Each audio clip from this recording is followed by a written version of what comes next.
Well, today is May 28th, 2020.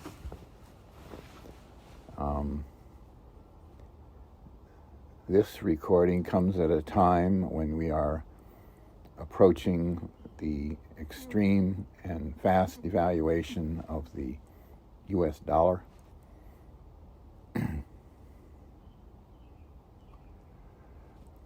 Some people think of hyperinflation, but hyperinflation is an extreme rapid rise in prices. It is caused, that is a symptom, it is caused by the extreme fast devaluation of the currency. And this is not a virus, this is caused by, at this point, the Federal Reserve. The Federal Reserve of the United States is not government, it is a private for-profit corporation, part of the Interbank group of banks around the world who call themselves central banks. But the only thing they are interested in, according to them, is to have monopoly on printing the money for you and to control your interest rates. And they will do anything they can to force your government, your legislature, to give them that monopoly. And they have done so in the United States and other countries around the world. These will be referred to as member banks.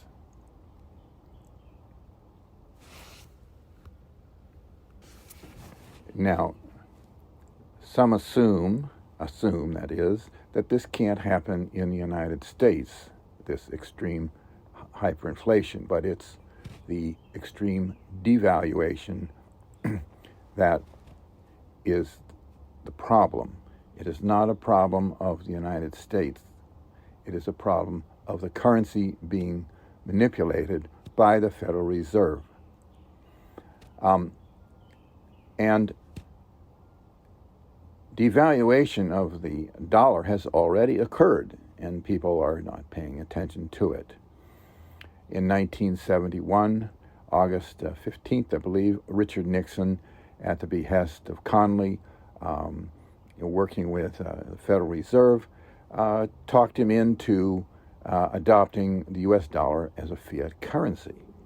Now, it is well known, well studied, that every country in all recorded history that has ever adopted a fiat currency, it has always experienced, in the end, hyperinflation, no exceptions.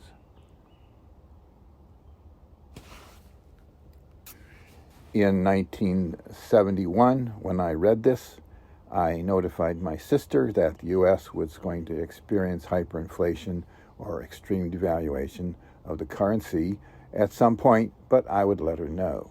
Now, that was 40 years ago, and it came to my attention in November 2017 that the time had come. I did not know I would be alive in 1971 when this would occur, but it has occurred, and in 2017 I began to look into this for my own very survival. And that's true. If you want to see what it's going to be like on the streets in society, go to YouTube and just put in the search Venezuela hyperinflation documentary, and you will see all kinds of the situations of what it will be like on the streets. And that's why I advise people to get out of the country now or make plans now. In Venezuela, they've had, since I believe it was 2016, they've had over 4 million residents flee the country because of hyperinflation, because the four main things are no food, no medicine, no jobs, and personal safety is extremely little. So in terms for women, a very difficult environment. In order to get food, you're going to have to deal in the black market, which will be made illegal, most likely, as it is. Also, restrictions on the U.S. dollar. The indigenous currency is usually done with limits of maybe $25 a day withdrawal. Of course, with the inflation rate in Venezuela of 1,000,000% last year, projected 10 million% this year. If you leave your money in overnight, you're going to lose a great deal. One couple, professional couple, a doctor and a nurse, they spent their money right away because the following day it would have lost 2/3 of its value. So, and prices can double while you're waiting in grocery store lines. All these things you can see on the documentaries. This isn't my opinion. It's not my projection. I'm telling you what I have seen by people who were in the middle of hyperinflation in those countries. And that is the extreme devaluation caused by the, quote, central bank, a member bank of Interbank. Interbank is a group of banks, Bank of England, Deutsche Bank, and I can't remember the other one or two others, but they basically control Forex, the foreign exchange, where international payments are reconciled, and the foreign exchange is many times bigger, 100 times bigger than the New York Stock Exchange. It's the biggest trading market in the world, and control of this yields immense fortunes. On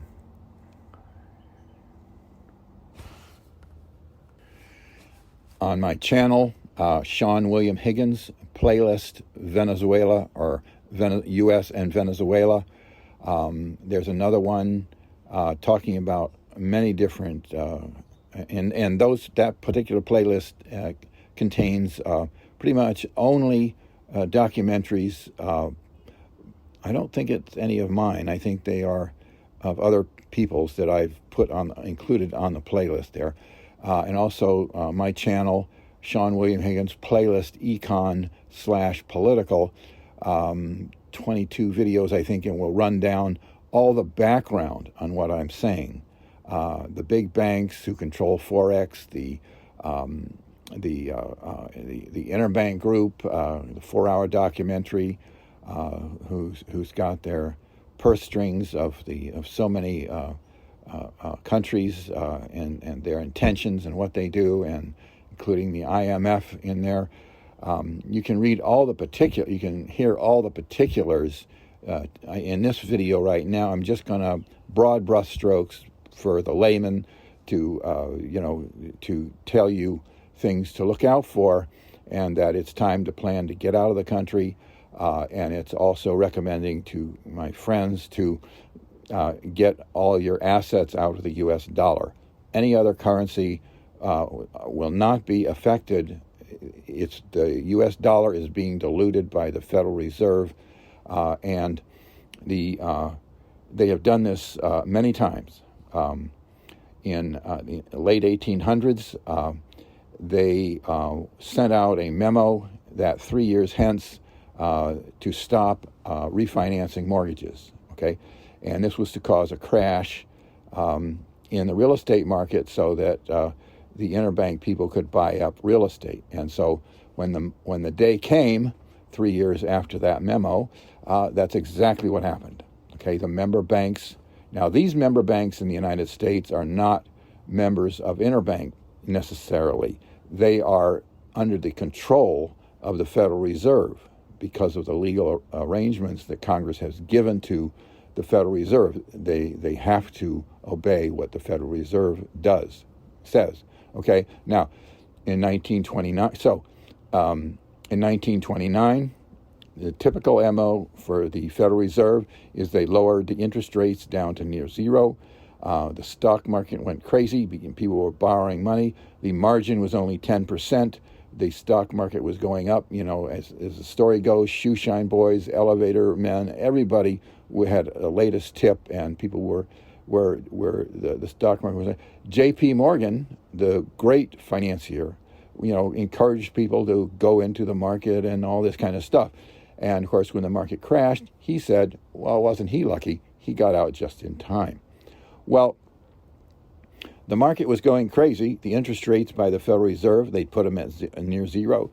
The time came for the Federal Reserve to trigger a crash in order to make profits. It was just like the 1800s. It was to make money. And so they sent out to the stock market brokers and everybody that the margin, things had gotten out of hand, right? And to increase the margin to 50%. Of course, nobody could come up with half. You can imagine what the stocks had done, and they now had to come up with half. Of course, they couldn't do it. Everybody had to throw their stocks on the market, or they were done automatically by the end of the day, and as is triggered, and the market crashed. Black Monday, Black Thursday, October 16th. I don't know. The market was just going down, and of course, the Interbank folks had shorted the market severely. I mean, they knew this was going to happen. J.P. Morgan was a shill. He was working with Interbank, it turns out. And, of course, that's why he got out, quote, just in the nick of time. And then came the Great Depression. Again, you can look at the documentary on this. The interest rate, they jacked the interest rate back up, and the farms were forced into bankruptcy, and they bought up a high percentage of the farms, I believe it was Nebraska and other areas in the Midwest. Now, and of course the wars, the Interbank people, they finance both sides of a war. Moving on to 2008, again, the Federal Reserve, because they could do this, and they're the only people that when President Trump goes and talks to the feds and he wants to get something done, he has no control over the feds. The feds are the Federal Reserve, for-profit, private corporation, sponsored by Interbank folks, and he has no control over it. They can put the interest rates anywhere they want at any time. Of course, they don't want to create poor public opinion, so they're not going to, they're going to make it look okay. Well, the interest rates, they put them down close to zero again. And now, what happened to the real estate market? People were flipping houses. You could buy a house and put down, it was a no validation income, no verification income. People were putting down anything they wanted, and people were, it was going nuts. People remember what was going on. Real estate prices were going up, and people were, Jesus is great, just like the stock market, just like the Holland tulip bubble, and at some point, the Federal Reserve, people were saying, hey, this has gotten out of hand. So what happened? The Federal Reserve said, we can't write these types of mortgages anymore. We got to put a stop to this. And of course, it crashed the real estate market. And of course, the Interbank folks were making so much money, they had plenty of money to buy up all kinds of property. They always make tremendous amounts of money. Well, that was in 2008. Well, here we are, 2020, right? Interest rate, the Federal Reserve, now pretty much close to zero, aren't they, again? And look at the stock market again. In 1971, when Nixon signed that, the U.S. dollar as a fiat currency, it was 1,000. It is now 30 times higher. And regarding devaluation of the dollar already, that's happened, and Interbank has made a fortune off this.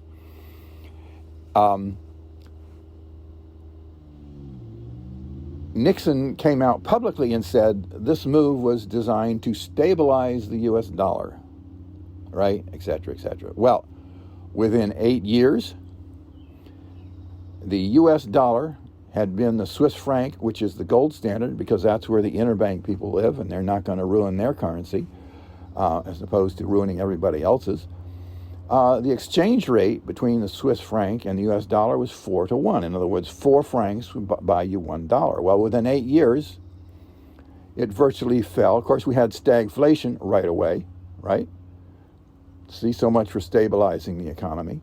Interbank was making money off these. The exchange rate went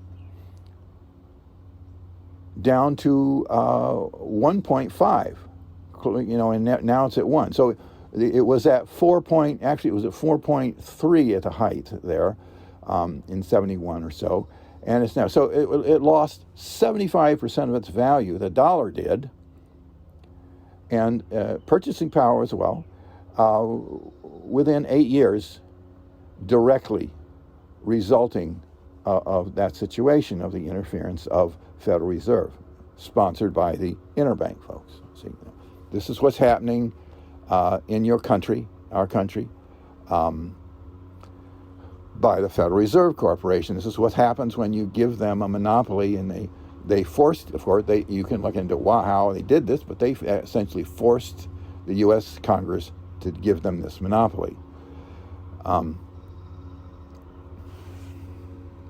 So the U.S. dollar has already been, since the inception of the fiat currency, has been diluted to lost 75 to 80% of its value. And the exchange rate basically has been manipulated on the world market for the last about 10 years in a range of 1 to 1. Now, getting back to the stock market being 29 something recently, the interest rate is 0. We have another shill in the place of J.P. Morgan, the great financier, and the great financier Warren Buffett. He's established a great reputation, and people find it hard to believe, but he has said that it's a good time to invest in U.S. stocks. Yet look at where U.S. stocks are. Anybody, if you have to buy low and sell high in order to make money on anything, this is called an entry point. Do you think that the market being at 29,000 something is an entry point? When it was at 1,000, that was an entry point. But Warren Buffett, who has the trust of the American financial markets and people, is saying it's a good time to invest in the U.S. stocks. Well, he's a shill. He's a shill. It is not in any stretch of the imagination a good time to be in the U.S. stocks. So I'm telling my friends that. Okay, I'm not making a recommendation because I don't have a license on paper. I have a license as a moral responsibility to tell you that what I'm telling my friends. And so here we have the interest rates at 0, the stock market going crazy. We got a shill. I mean, this is just an imitation of the 1929. No, it isn't. Something very different is going on now. I tell my friends, still time to get out of the U.S. dollar because that's going to be trounced. Still time to get out of the U.S. stock market because that is going to have trouble. What is going on is, it's interesting to note that we're going to have hyperinflation, and the question is, how's the Federal Reserve going to trigger the hyperinflation? How are they going to lead into this? You see, in the 1800s, they had the memo. In the 29, they had the margin increase call. In 2008, they had stopping refinancing. What's going to happen? What are they going to do in order to trigger the extreme devaluation of the U.S. dollar? Well, it's coming very soon. My projection is within the next 24 months, we're going to see it on the street. Recently, I haven't seen anything up to now except for one article by a billionaire who says he's telling his friends to get out of the U.S. dollar. This was just recently. This is the first time I've seen anything public. I have seen that China has quote, dumped on 2 occasions in the last 16 to 18 months, $500 billion of U.S. treasuries. Of course, they hold, I think their reserves are like 68% of their reserves are U.S. treasuries or something, okay? But anyway, and then other banks around, not the real central banks, like Iceland has an actual central bank, not a interbank sponsored one, a pseudo bank, actually a branch office.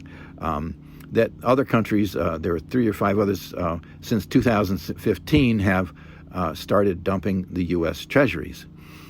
And also a consortium of European nations have gotten together. This was, I saw about 12 months ago, to do something about the problem with the U.S., the weakness of the U.S. dollar.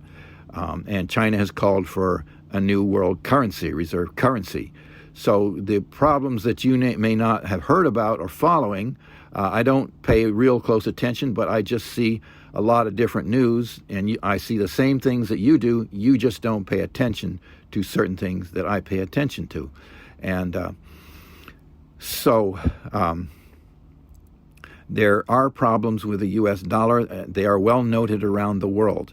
Presently, the national debt in the trillions hasn't triggered a devaluation worldwide. It hasn't appeared on the exchange rate with a Swiss currency yet, which is basically being manipulated, held at 1-to-1 by Interbank for their purposes to set this trap up. And they're getting ready to spring the extreme devaluation of the currency, but they're going to make it look reasonable. It's not going to appear that the Federal Reserve did it. But what is happening that is causing me to speak that we're in a very critical stage, approaching the inexorable slope, is that the coronavirus. Interestingly enough, the Federal Reserve and Interbank, they're opportunists, and notice that the paranoia in this country, similar to McCarthyism, the Yellow Peril, reefer madness about dope, where, this big dope war, actually, they're not arresting any of the kingpins of organized crime in the U.S., and it's increased their profits by thousands %. And the organized crime is behind and lobbying for the drug wars because it's making them so much money. And there is no line between organized crime and Interbank. And the paranoia around the coronavirus is unnecessary. You don't need paranoia. For instance, the Ebola virus, they don't go around being paranoid. They take the necessary measures in a deliberate, emotionally balanced stance. In the United States, people are driving their cars, walking, riding bikes by themselves, out in the public, out in the air, with their masks on. This is paranoia. You're not doing anything with this. And all the closures are unnecessary of these businesses. They could be cut back in order that the exposure would not be done like grocery stores. They could be kept open, but it's creating an environment in the United States that the economy is getting severely truncated. And so Congress is calling for money to be injected into the U.S. economy in order to, quote, save us, etc., right? Okay. Now, notice the Federal Reserve is going to inject $3 trillion into the U.S. economy. Look, the Federal Reserve does not have any money. The Federal Reserve doesn't have any reserves. It's a private paper for-profit corporation. They're purely on paper. They have nothing but a computer. And the U.S. government, they passed a law that says we can put $3 trillion into the economy, so they have to go to the Federal Reserve because the Federal Reserve has they have the monopoly on the U.S. dollar. And so the Federal Reserve goes to their computer, prints the U.S. government $3 trillion up, and then charges the U.S. government interest on those $3 trillion credits, that money of which the Federal Reserve didn't have. It's a scam. It's a pure scam. On top of this, they had it written into the legislature that the American citizen is responsible for the debt in case the U.S. government defaults. Okay, that is Interbank, that is the Federal Reserve and what they've done.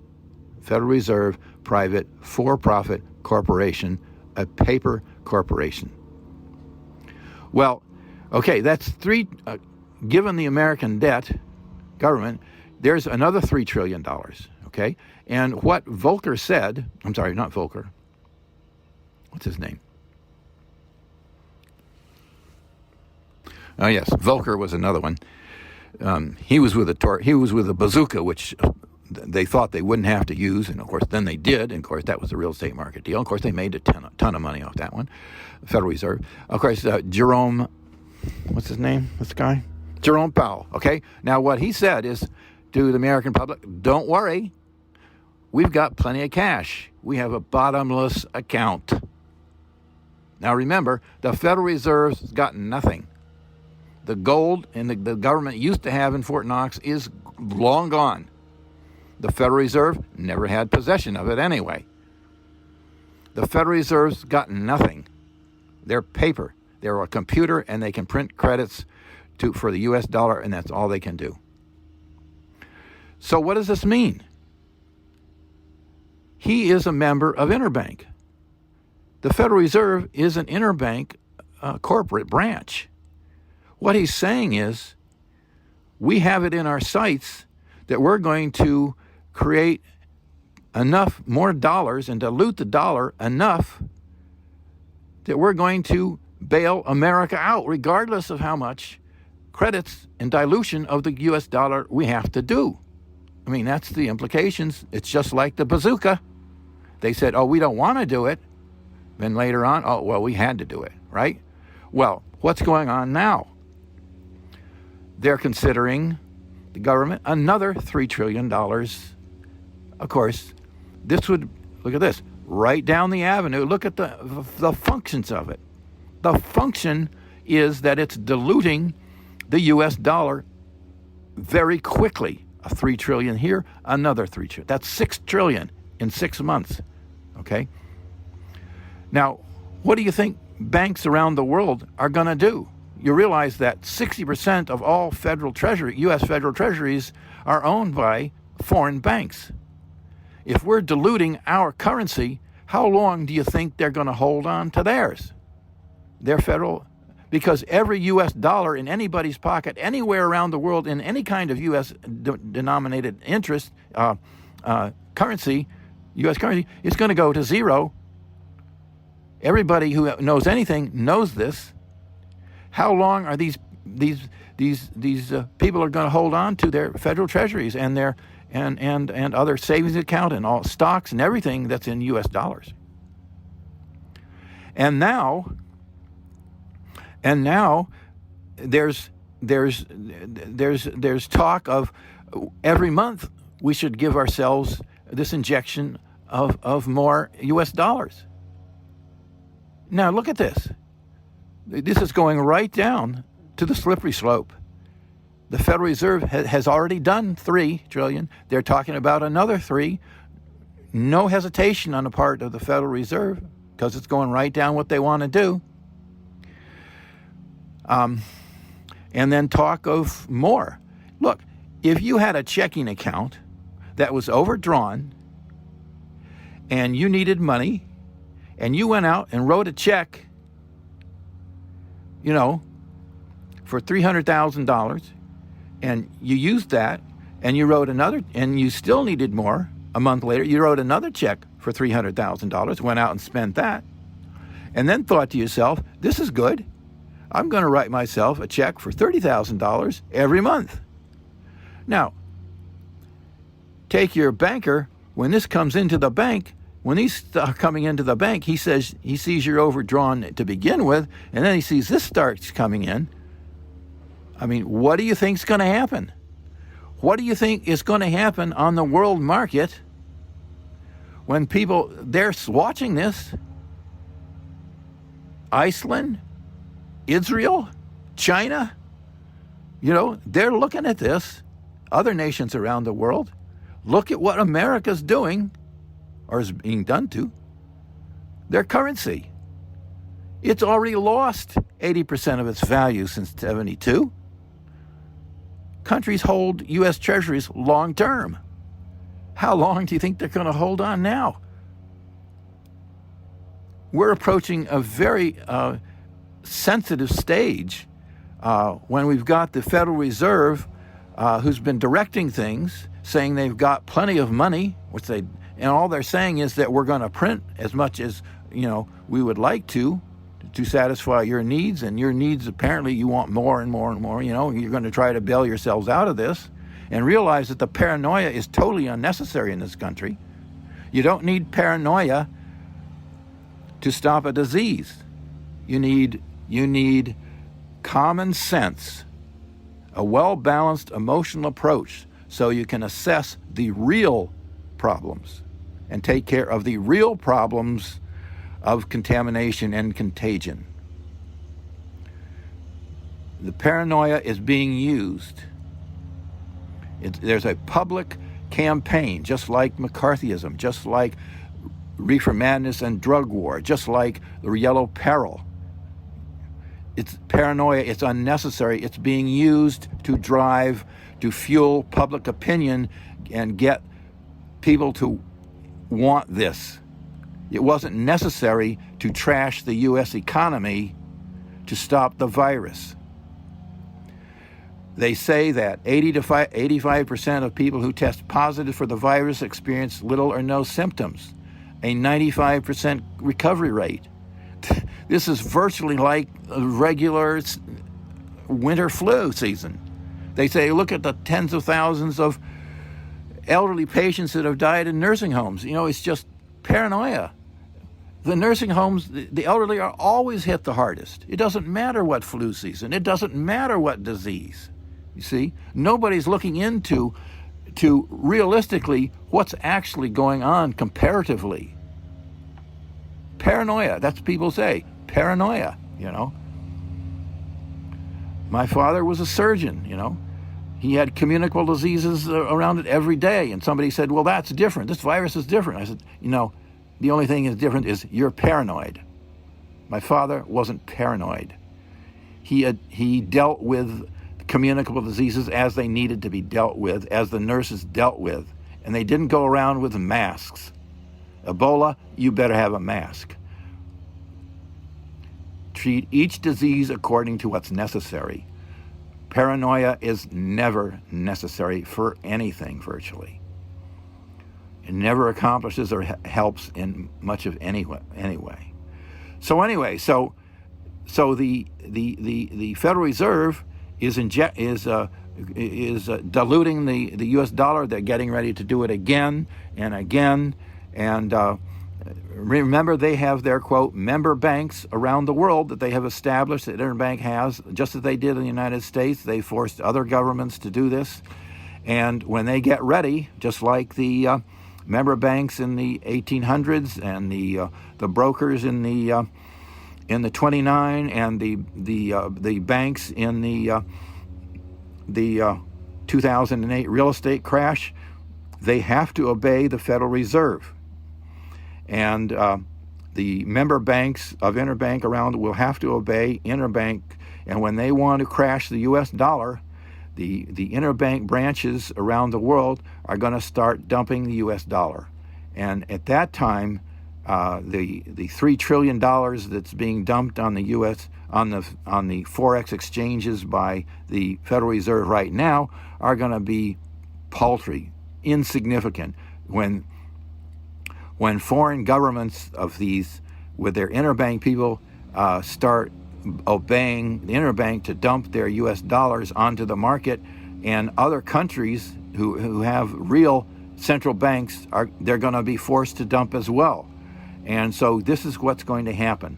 And it's going to create a firestorm of a run on dumping the U.S. dollar. And that's why I tell my friends, don't wait. They're already cocking the trigger on this one. They're already getting to kick the trap door on this one. They've got everything set. They've got the interest rate at zero. They've got the stock market high. up unbelievably high. They've got their shill Warren Buffett encouraging people on.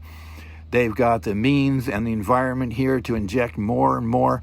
Nobody said anything about the bottomless pit comment.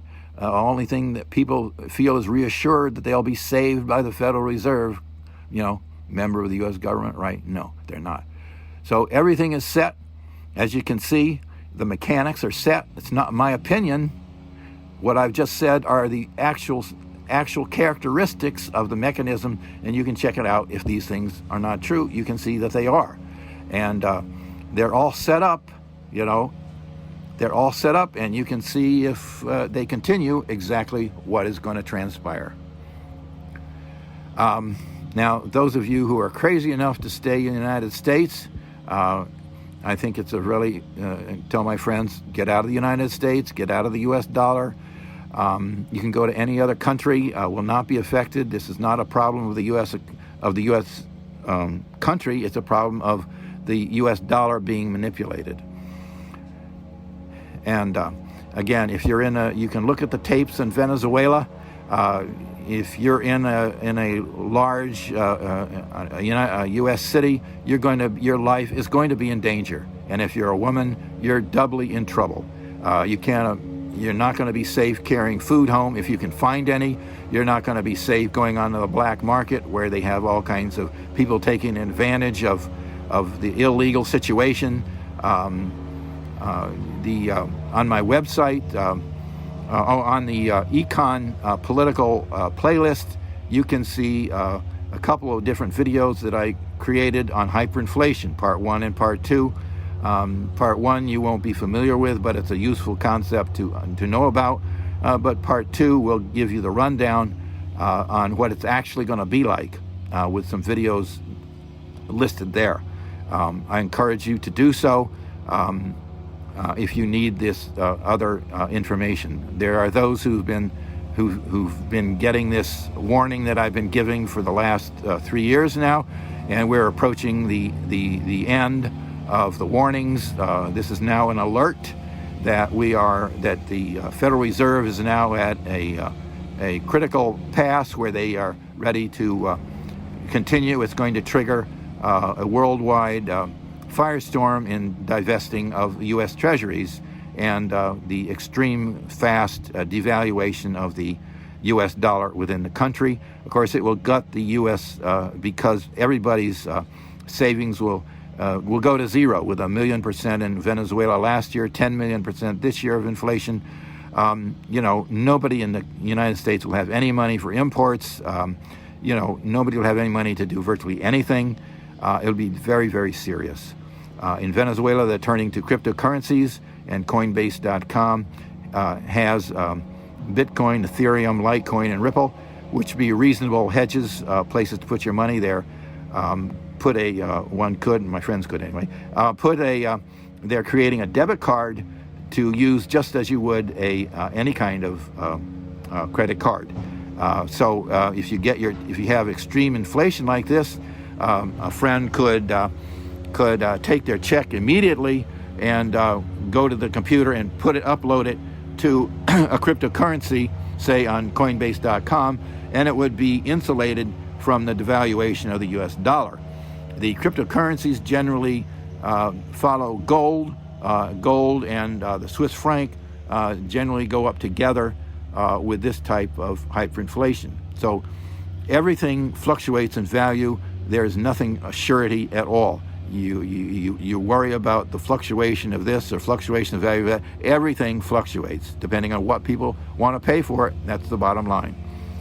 Anyway, wrapping this thing up, again, if you have any questions, comments, check out those emails. I think I've covered all the details. My advice to my friends is to immediately get out of the U.S. dollar in all aspects, and choose a country where you want to go before borders close. And millions are going to be fleeing the United States, just like Venezuela, Zimbabwe, Argentina have done in the past under these extreme conditions, people just for their survival. For Americans, Panama is a very easy place to get into right now. Lake Chapala in Mexico has a very large apparently pleasant community for expats, a lot of British there, apparently. Anyway, those are a couple of, do not go to Costa Rica. Of course, Puerto Rico they use the U.S. dollar, so you don't want to go to Puerto Rico because that's going to have the same problems of U.S. dollar expenditure there. Panama, you can bank in a bank there. You can use their indigenous currency, not the U.S. dollar. So that's why that's going to be okay. Well, I guess that's about it. And I guess at this point, I guess we'll have to wish everybody luck. This may be the last time because relationships are going to be severed in this debacle. People going to all parts of the world, people dying, getting separated forever. The countries around the world that rely on the U.S. economy are going to be many devastated. U.S. aid abroad virtually go to zero. Terrible tragedies and starvation is going to happen as a result of the Interbank people,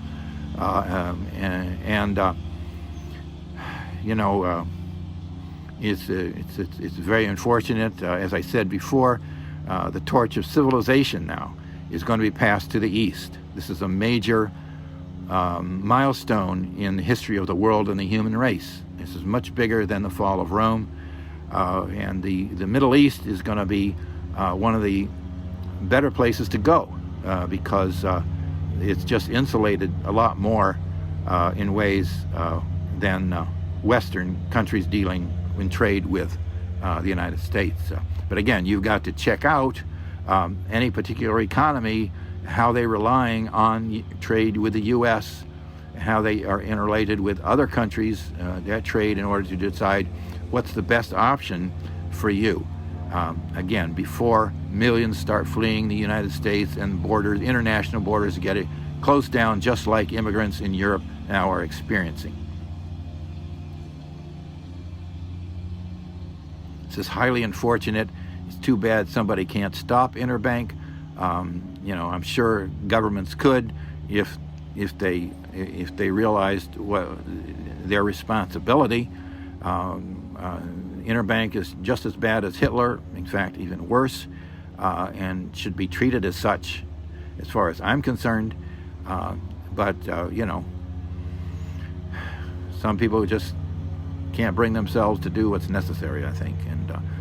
But anyway, so President Jackson stopped the Interbank and Federal Reserve in the United States for 65 years. It turns out there are people who know what the Federal Reserve is about, but not enough. Again, I've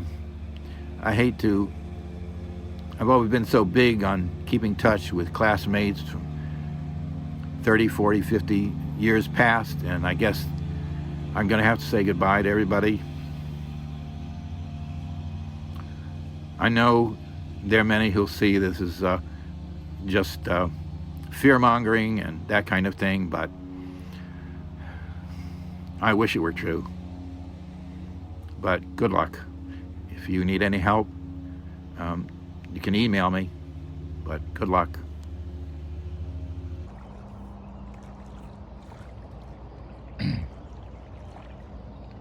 Well, a note, I was thinking about China in this, to get a little broader perspective on this affair. China has the wealth it's unprecedented in the world right now. People save 40% of their GDP and 35% of their monthly income, and so they have, and they're looking at, President Xi is thinking about funding their retirement program or something like that. I don't know, trillions of dollars going into the stock market to fund the retirement accounts, etc. And then the citizens themselves have some trillions of dollars or whatever that they're going to put in, and so they're expecting a lot out of the stock market. But the Interbank people, of course, looking at this, say, why should that all go into the stock market when it go into our pockets, right? So, of course, they would love to set up one of their branch offices, the Interbank people, in China. Of course, President Xi is not going to have that right now, but interbank people kind of know how to twist people's arms, and they will start wars and all kinds of things in order to get governments to give them the monopoly on the money and the interest rates, right? So anyway, that's kind of like the story of China, because interbank people are looking at the wealth that's in China. First of all, they strip a country of the government of its wealth, and then they strip the populace of its wealth, and that's happened in the United States and other places. The government was defrauded of its money, and defrauded. That's essentially the word for it, and then the people are being fleeced, kind of like sheep, kind of like on a regular basis. Late 1800s, and then 1929, 2008. Now the 2020. It's just they just keep doing it. They have control of the interest rates, so they can create these cycles very easily. Anyway, and of course who are the interbank people? So looking at the long term of what Interbank is doing with these severe devaluation of the U.S. dollar in the United States, for the United States, is going to create an extreme problem for China, because they hold so much in U.S. Treasury notes debt, and of course it's going to go to zero, essentially. And so China is going to be left without income from that area, and in value. So with their population, people wanted them to devalue their currency, 10, 20%, or some small amount like that. And comparatively to what's happening with the United States dollar, where it's lost 80% of its value.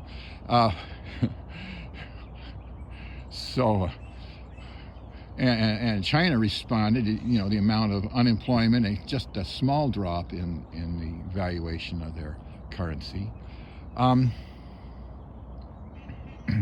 So you can imagine what would happen with the extreme devaluation of the U.S. dollar to them, and they'd be really hurting for funds for their population and their economy. Of course, that's where Interbank will step in. They always wanted a branch office there, and they will offer to loan them money, or if they got from someplace else, and or to establish a branch office, and then print the currency and make arrangements like they have in other countries. Well, the question is, what exactly is going to transpire there?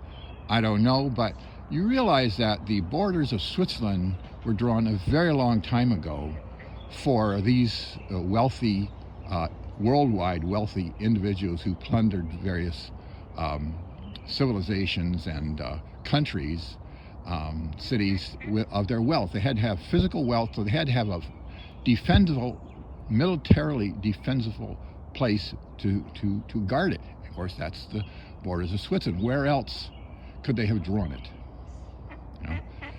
Considering they were Westerners. So that's why the borders got drawn like that.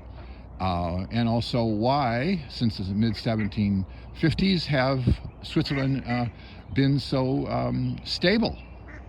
Yet the rest of the world has been involved in wars and all kinds of hyperinflations. If you look at the severe hyperinflations that have gone to all these different countries, why not Switzerland, when it has a fiat currency?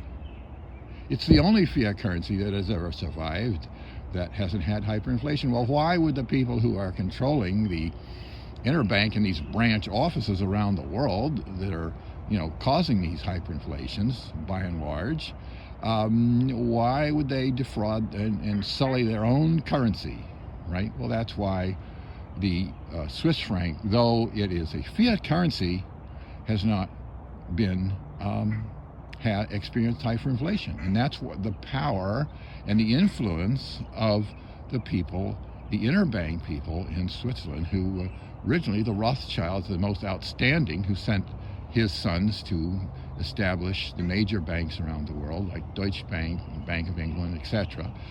And that is, they think, see, you're thinking about what's tomorrow paycheck, or 5 years, is there going to be hyperinflation? They're thinking multi-generational. They buy and sell kingdoms, princes, and these people intermarry simply to preserve power and wealth. If there's love, well, fine, but you got to have power and wealth. And they're thinking about multi-generational, not just one generation. You're not even thinking one generation. You're barely thinking about your retirement, much less your children's children, and the power in the world to keep consolidated within your, quote, family, right? You got to understand how these people think. Is they plan ahead for many, many years. You see, the fiat currency was established by them, essentially, through Nixon in 1971. Now look, here we are 50 years later, and the final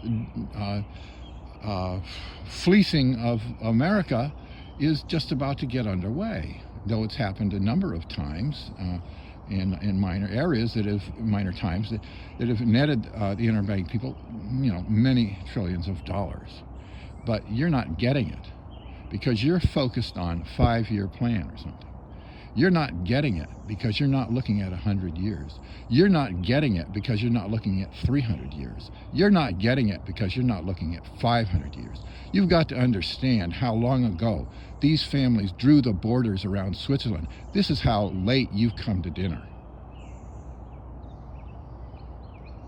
This is how late you are in understanding these families that are there.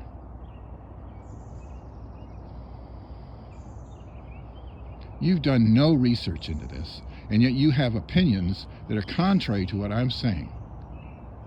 But you've done no research at all into this. You know next to nothing but your paycheck and maybe your retirement account. You can figure this out for yourself.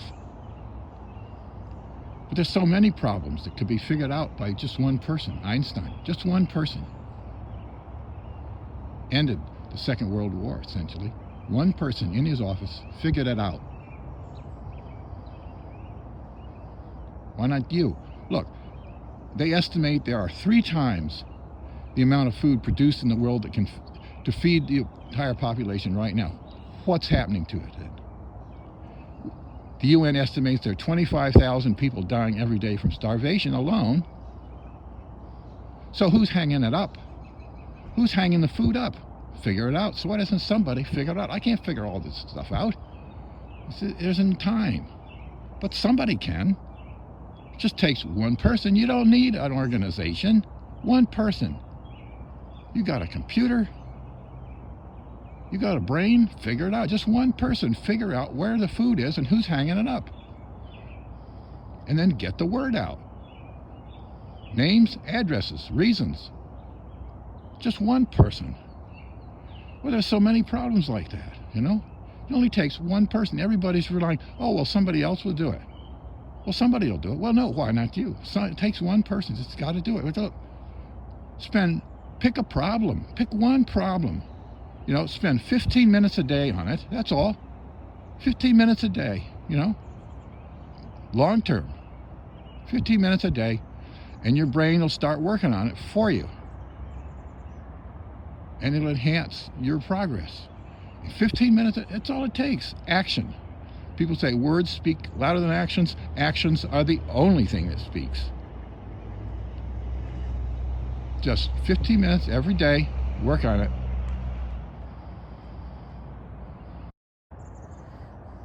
And you see, you look around the world today and you see what the Rothschilds and those people have, the Interbank people have, the trouble and the war and everything that they have caused, the damage that they have caused over the centuries. Yeah. There are a lot of other reasons for for discord and conflict in this world. But if you look at what these people have done, you know, the 20%, 80% rule, I mean, they've, you know, something should be done about them. You know, something should be done about them. At the very least, people should know about them, who they are. You know, somebody published a book and they tried to block it in court, and of course he won. Who knows the name of that book? Who actually even cares? And yet what you're about to encounter is a direct result of them. This thing that's going to basically sweep the Western world with this severe devaluation of the dollar that they're presently creating. They're actually beginning it, obviously. That's how it does affect you. And you're probably not going to learn anything about it, except what it feels like to not have food. It's probably all you'll think about it. I don't know. Complacency. It's amazing how then people can complain.